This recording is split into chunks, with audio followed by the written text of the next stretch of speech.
साथियों नमस्कार।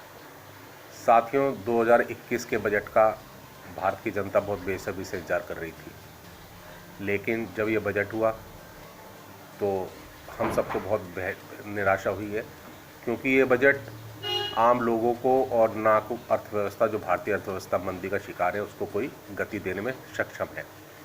और बजट का आप अगर आकलन करते हैं तो आप पाएंगे कि ये अमीरों को और अमीर और गरीबों को और गरीब बनाने का एक प्रयास है।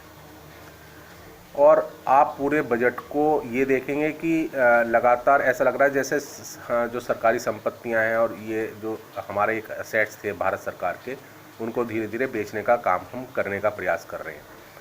और जो कोरोना के कारण से आर्थिक मंदी पहले भी चल रही थी और कोरोना के कारण जो आर्थिक मंदी और अधिक बढ़ गई, बेरोजगारी जो पहले भी थी और कोरोना के कारण से और अधिक बढ़ गई, वहाँ पर कहीं पर भी ये हमें कोई मदद करने नहीं जा रहा है।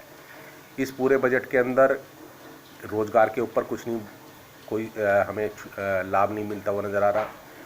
शिक्षा के ऊपर कोई हमें विशेष लाभ न मिलता नज़र नहीं आ रहा। स्वास्थ्य के बारे में ये बिल्कुल जीरो बजट है, कोई काम नहीं करने जा रहा है।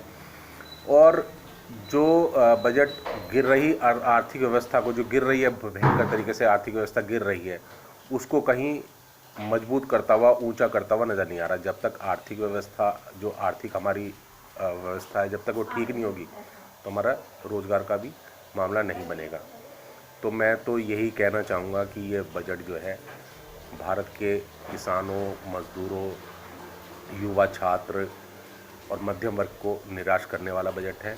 टोटली कॉरपोरेट बजट है और कॉरपोरेट जगत को लाभ देता हुआ नज़र आ रहा है सीधा सीधा। तो सरकार ने इस बार ही हमें इस बजट के अंदर निराश किया है, कहीं पर कोई लाभ नहीं मिला है। सरकार ने इस बजट को सिद्ध करके ये बिल्कुल सिद्ध कर दिया है, पेश करके बिल्कुल तरीके से सिद्ध कर दिया है कि सरकार पूरी तरीके से पूंजीपतियों के शिकंजे में है।